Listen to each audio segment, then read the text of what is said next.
A battle over the budget in Macomb County ends, but the fight between Mark Hackle and Pete Lucito is only intensifying.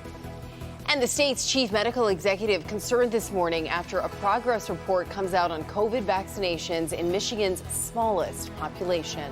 And Andrew tracking some Saturday storms for us this morning. Get all that here in just a minute. Live from downtown Detroit, Local 4 News Today starts right now. Good Saturday morning. It's 7 o'clock. I'm Grant Herms. And I'm Pree Mann. Thanks for joining us for Local 4 News Today. I was looking at that radar, and you can really feel like you're going to have to dodge it because those blobs look like they're coming in pockets. Yeah, it does. It's like just wave after wave of the rain here today. Andrew, it was pretty muggy when I stepped outside today. My walk-in was thick. Yeah, and that's an apt description of the conditions outside now, but also the experience of wave after wave of showers that are moving overhead. You can see that here with the first wave moving through parts of Detroit and southeast Michigan. We just got done with some showers right here in the Motor City ourselves. You can see more showers and storms that are up to our north as well. In southern portions of Lapeer County, you can see here. In fact, here, let me turn on lightning tracker. And you got at least a half dozen lightning strikes here in southern Lapeer County. So it's making it very tough for travelers, but also if you plan to go golfing, have any outdoor activities, make sure you have a plan B to duck indoors if you hear any thunder or if you see any lightning. We have more shower and storm activity off to our west. So today, these on and off showers continue this morning. A bit of a break at noontime, but more showers and storms later today. Highs near 90. Even heavier storms tonight. More on that in minutes.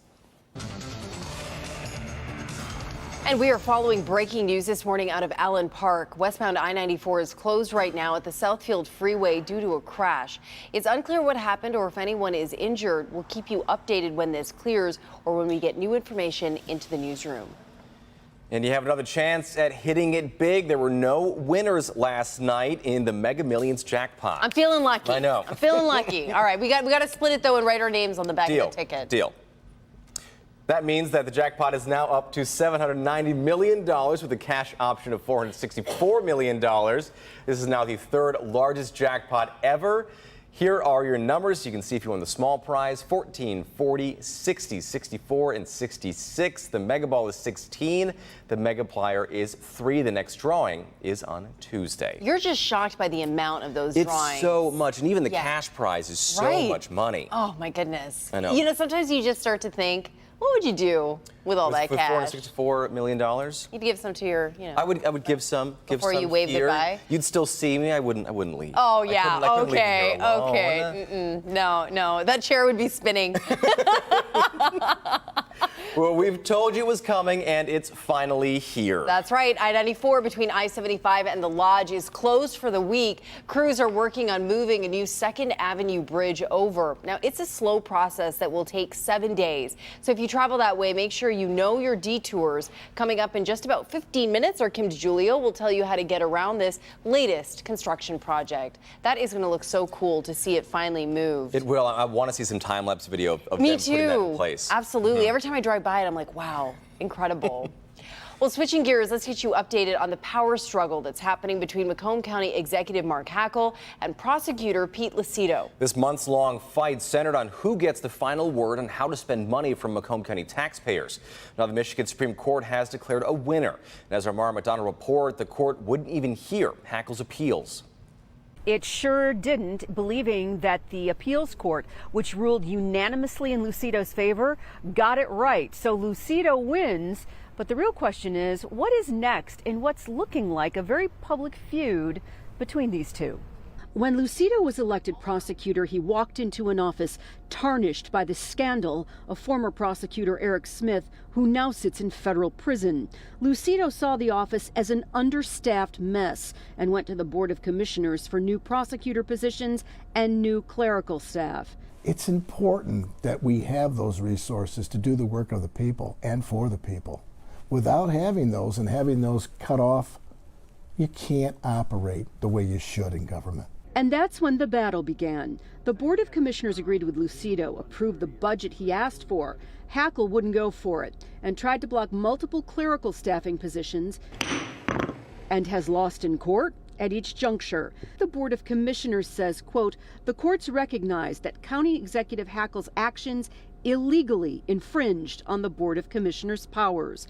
No official word from Hackle, but it's clear there's no love lost between him and Lucito. If he wants to continue to play politics, that's going to be his way of doing it. But I will assure you, the way this office is going to be run is going to be in a very hard effort to clean up all of the corruption that was in this office 3 floors above him. So Lucito decisively wins this round, but this is not over. The county HR department, which is under the direction of Mark Hackle, launched an investigation into Lucito's workplace behavior. The report from that is unflattering to Lucito. It suggests that he is rude and inappropriate to female staffers. He has multiple complaints from longtime prosecutors who object to having their units moved around or reassigned. What happens next out of that report remains to be seen. We are in Mount Clemens. I'm Mara McDonald, Local 4.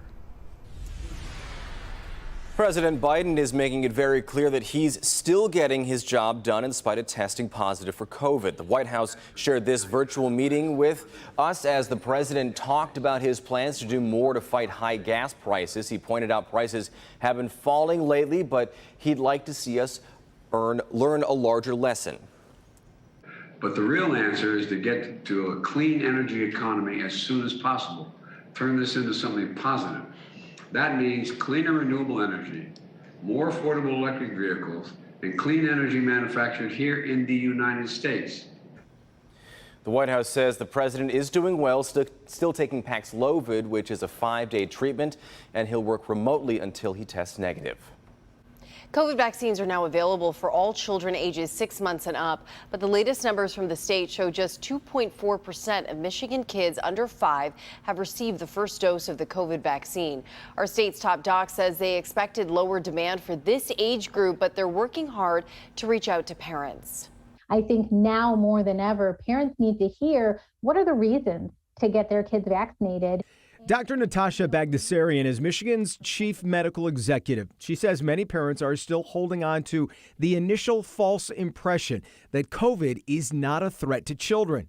What we have learned and what we have seen through the course of the pandemic is that while those who are elderly are at higher risk of those severe complications and death, children do get sick with COVID.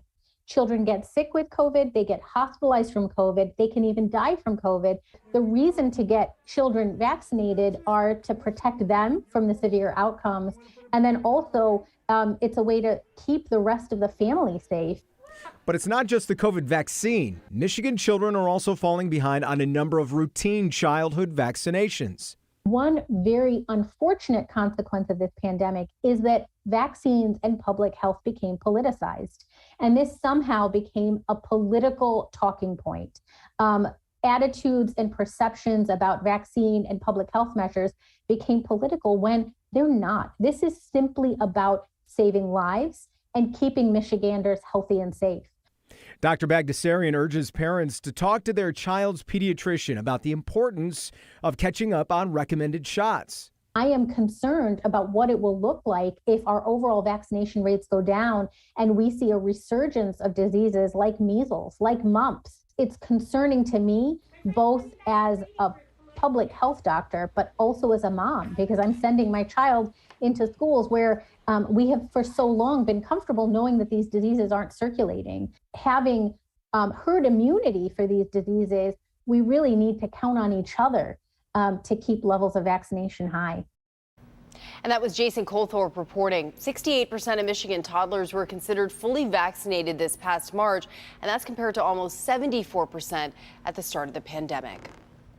Well, it was a special night over at Little Caesars Arena for thousands of fans of Grammy winner and Detroit's own Anita Baker. I know your windows were shaking. Oh, yeah, you could hear it last night. It was a lot of fun. It was also the first time that she performed in the Motor City in nearly 15 years. Our Megan Woods got to check in with fans who say they just had to be there for her big homecoming. I felt like she's Dorothy, clicked her heels 3 times, and there's no place like home. Anita Baker fans know this concert is more than just hearing and singing their favorite melodies. I feel no shame, I'm in love. Or making memories with the ones they love. Don't you ever go away. It'll always be this way. It's a homecoming. Anita Baker was born in Toledo, Ohio, but raised in Detroit, not far from Jerome Thompson. We went to the same junior high school, went to Halter Junior High School. And while this isn't the 8-time Grammy Award-winning singer's first concert at home, it's the first in a while. Anita Baker's last Michigan performance was at Pine Knob in 2010. Her last concert in the city of Detroit was 2008. Anita Baker needs to be home. She needs to be home. She needs to be here with us, the people who love her. It's Anita Baker. You only get one Anita. Oh, definitely. There's no place like home, Detroit. From Detroit, for Detroit, about Detroit. We love you, Anita. In Detroit, I'm Megan Woods, Local 4.